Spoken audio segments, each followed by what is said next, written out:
Everybody's thinking that the main event of UFC 327 is going to determine who the best UFC light heavyweight really is. But it's not the main event that's going to be determining the best light heavyweight. It is actually the new co-main event between Azamat Murzakanov and Paulo Costa. Now, if Paulo Costa wins, he's not the best light heavyweight. He's not the best. But if Azamat Murzakanov wins in good fashion, I'm going to be fully convinced this guy really is the best light heavyweight on the planet, despite the very unassuming look that he has. He's not built like me. He's not built like guys like me. He's not built like Yuri or Paulo Costa. He's not built like us, But he is insane at fighting. He's a 16 0-0 record. He only stands 5'10" at light heavyweight. He's fighting guys who are like 6'5". Alex Pereira's 6'6" or some shit like that. I know he's listed at 6'4", but really he's a lot taller than that. His reach is 71.5 inches. That is the same. That's like what, 2 inches better reach than Conor McGregor, who was a freaking featherweight early in his career. Now, if you guys don't know about Azamat Murzakanov, he has one of the best amateur records, one of the best amateur resumes one could have at light heavyweight. If we take a look, a lot of people were talking about how Paulo Costa just beat Roman Kopylov, okay? And, that's not bad. That's actually a pretty decent win. I knew that win was going to happen. But let's not forget, Azamat Murzakanov already beat Roman Kopylov in front of Roy Jones Jr. Take a look at this. He beat him in the Absolute Russian Handball Championship in 2014 in Moscow. And as this guy named Beep adds, he says, as a matter of fact, Azamat went undefeated inside the sport for nearly 12 years and even defeated Magomed Ankalaev not once, but 2 different times in his amateur freaking career. And we can even see, not with great accuracy, but you can kind of make this up. This is not AI. As you can see right here, this is Azamat Murzakanov, this guy right here, standing on the 1 podium. And then if we look at who's in number 2 podium, you got our boy, Magomed Ankalaev. This is a real picture, not AI. A lot of people are going to say this is fake. It's not fake at all. And if we take a look at Azamat Murzakanov's record, honestly, it's not too great. It's not the best record in terms of his fight activity and in terms of pulling out of fights. Johnny Walker canceled, Krylov canceled, Roundtree canceled, Uzdemir canceled, Lins canceled, Vandera canceled, Praknio. All these guys, a lot of canceled fights. But the fights he has won, they've been really good fights and really good finishes. First round, destruction over Rakic. Barbero, destruction. Menefield, destruction. Jacoby, good fight. And Dustin Jacoby's actually a pretty good kickboxer. Devin Clark, destruction. This guy, I'm not even going to try to attempt to say that. Destruction in round 3. Now, the reason for his cancellation of fights is, it's not the best reason, it's a little shady. Azamat seems like a pretty shady guy. He kind of reminds me of the Hitman. You remember, those video games? The guy who has like the barcode on the back of his head. Kind of reminds me of that guy. His name is even the professional Azamat Murzakanov. And I think he's got some KGB connects. I'm just going to say it. I think he's got some KGB connects. Because if you look at why he's has so many canceled fights, he's had some, quite a few violations. 2017, he had a violation for Boldoni. In 2024, he had a violation of LGD 4033. What the fuck is that? I mean, what is this guy freaking taking? But if we look at what this actually is, it is known as this or VK5211.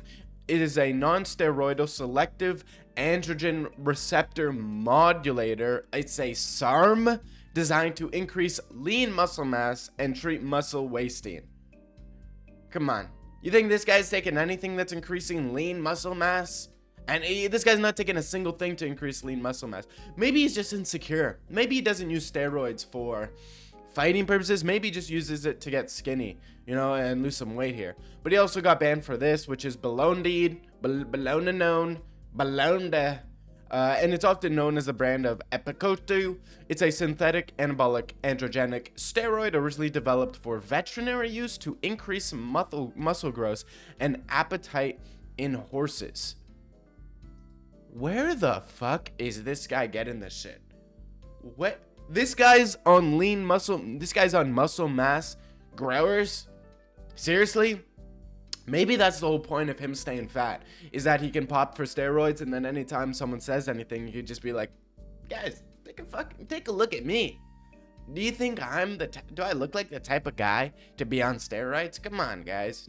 Come on, grow some sense. But he's actually insanely good at fighting. I want to show you guys kind of his fight with Rakic, because he really did kind of show levels, and Rakic is probably one of the most physically, you know, incredible looking specimens we have in the UFC right now. He's a massive guy, huge. Look at his traps, look at his shoulders, look at his arms, look at his chest, look at his forearms, look at his hair.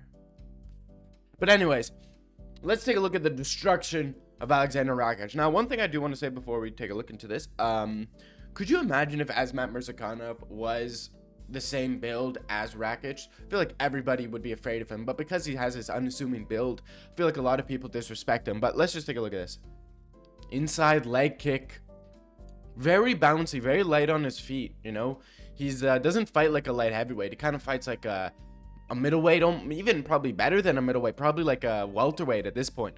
But he does a really good job of controlling the range, as you can see here, bouncing, keeping out of the range of leg kicks and body kicks. Gets hit with a body kick there, but it's partially blocked, and he backs up a little bit, so he gets rid of, you know, some of the sting on the shot. But you can see him bouncing, looking for his shots, looking for his opening, trying to see what he can do. As you can see here, he fights southpaw. So typically when you're southpaw, you want to have the outside foot position. But in this fight, Azamat Murzakanov does something very interesting where he avoids getting the outside foot position, and he actually looks for the inside foot position for a very interesting punch, you could say. So he's, you know, typically he's looking for that outside foot position, but everybody knows you need that outside foot position. A lot of inside leg kicks from Rakic here, doing pretty well, but he just can't find his range with the hands, so that's the reason why he's using his kicks a lot. Now, Rakic goes in for a takedown here. Very underrated grappling game from Murzakanov. Can't tell if he has his hands wrapped. I think he does have his hands wrapped here, but Murzakanov doing a good job of making sure that head doesn't get, you know, all the way behind him. He's stuffing the head, and he has that underhook on this side. Then they go for over-unders against the cage. Now, he kind of looks like a... Does he not look like a big Volkanovski? Kind of reminds me of like a big Volk. Just not as ripped.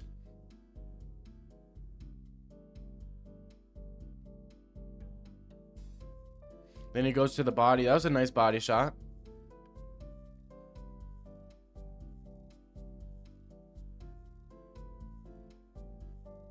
See, look at that. Rakic goes for a takedown, but he hooks his leg behind.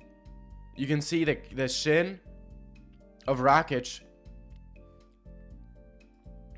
Then he's going to kind of force Rakic down, and he's going to follow through and roll with it. There you go. He rolls through, and then he escapes.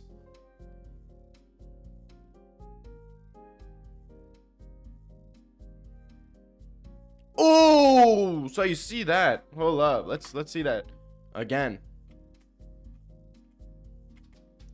So you can see Rakic, it kind of feints that kick, and Murzakanov responds by lifting up his leg. And when he plants down, he's on the inside. As you can see, he's technically losing the foot position battle here.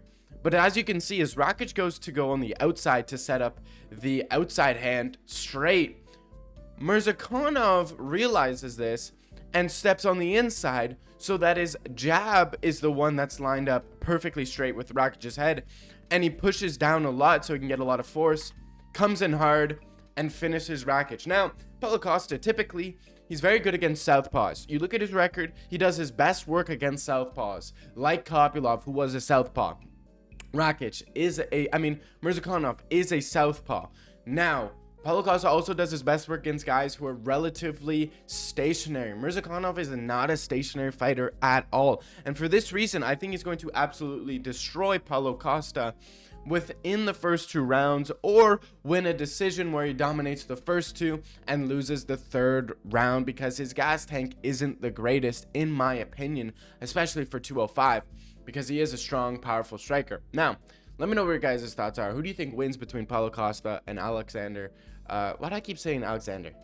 Azamat Murzakanov. Let me know who you guys think wins. Who do you want to win? And do you think Azamat Murzakanov can beat Carlos Ulberg or Yuri Prohaska? Let me know down below. It's been your boy Dagger Man. I'm signing out. Peace.